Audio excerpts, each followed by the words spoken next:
तर नाशिककडे वळूयात। नाशिकमध्ये हिंदुत्ववादी संघटनांचं आंदोलन होतंय। महंत सुधीर दास यांना पोलिसांनी ताब्यात घेतलंय। सुधीर दास यांच्यासह कार्यकर्त्यांनाही ताब्यात घेण्यात आलेलं आहे। इथे दृश्य आपण बघतोय। महंत सुधीर दास यांना पोलिसांनी ताब्यात घेतलंय। 25 वर्षांपूर्वीचं बांधकाम आहे आणि 25 वर्षांपूर्वीचं जे धार्मिक स्थळ आहे त्या संदर्भात खरं तर पालिकाही आक्रमक झालेली आहे। हे हटवलं जाईल यासाठीचे प्रयत्न जे आहेत ते केले जात आहेत आणि त्यासाठी पोलीस मोठ्या संख्येने उपस्थित आहेत। अधिक माहिती घेऊयात आमचे प्रतिनिधी प्रांजल कुलकर्णी यांच्याकडनं। प्रांजल, महंत सुधीर दास यांना सुद्धा ताब्यात घेण्यात आलेलं आहे, काय नेमकी अधिक माहिती? प्रज्ञा, नाशिकच्या काठेगल्ली परिसरात असलेल्या एका अनधिकृत धार्मिक स्थळाविरोधात हिंदू संघटना या आक्रमक झालेल्या आहेत आणि त्याच पार्श्वभूमीवर आज अगदी पहाटेपासूनच पोलीस बंदोबस्त हा खरं तर ठेवण्यात आलेला आहे। आपण जर बघितलं तर सकाळी 11 वाजता या संघटनांकडून आंदोलनाची हाकही देण्यात आली होती। यासोबतच भाजप आध्यात्मिक आघाडीचे प्रमुख तुषार भोसले असतील किंवा इतर साधू महंत यांची मागणी आहेत की जवळपास म्हणजे त्यांच्याकडून आरोप हा केला जातो की जवळपास 25 वर्षांपासून इथे अनधिकृत एक असं धार्मिक स्थळ आहे, दर्गा आहेत आणि तो हटवण्यात यावा अशी खरं तर त्यांची मागणी आहे।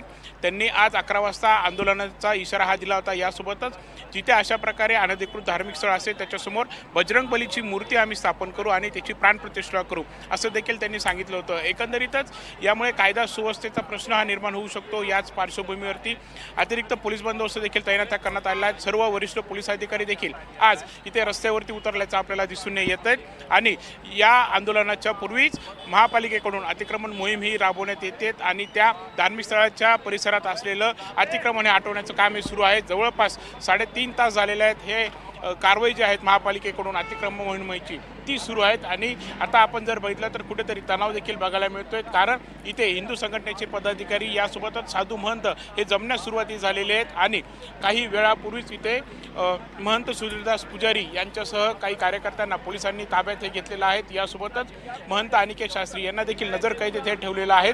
एकंदरीतच पोलिसांकडून आता सर्व खबरदारी ही घेतली जाते।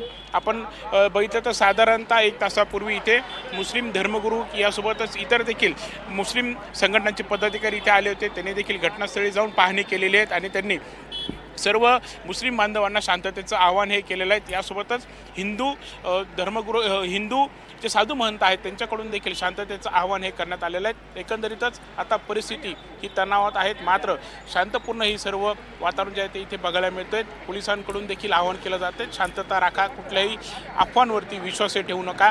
आता खरं तर अतिक्रमण मोहीम जरी राबवण्यात आली असली तरी मात्र आता हिंदू संघटनांची मागणी आहे की जिथे ते पूर्ण स्थळ आहेत ते पूर्णतः हटवण्यात यावं, तोपर्यंत आमचं आंदोलन हे स्थगित होणार नाही। त्यामुळे आता एकंदरीतच महापालिका प्रशासन असेल यासोबतच पोलिसांची पुढची भूमिका काय राहणार आहे याकडे सर्वांचं लक्ष आहे। प्रज्ञा, बरं, पालिकेनं कारवाईला सुरुवात केलेली आहे का मुळात, आणि साधारण कधीपर्यंत ही कारवाई पूर्ण होऊ शकेल?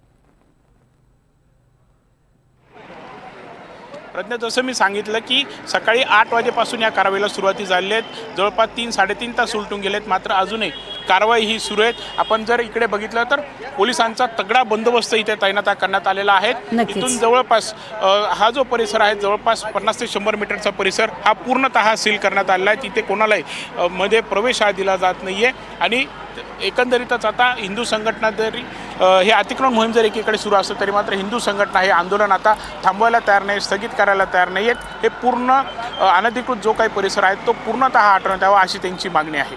नक्कीच, तुर्तास धन्यवाद या संपूर्ण माहितीसाठी प्रांजल।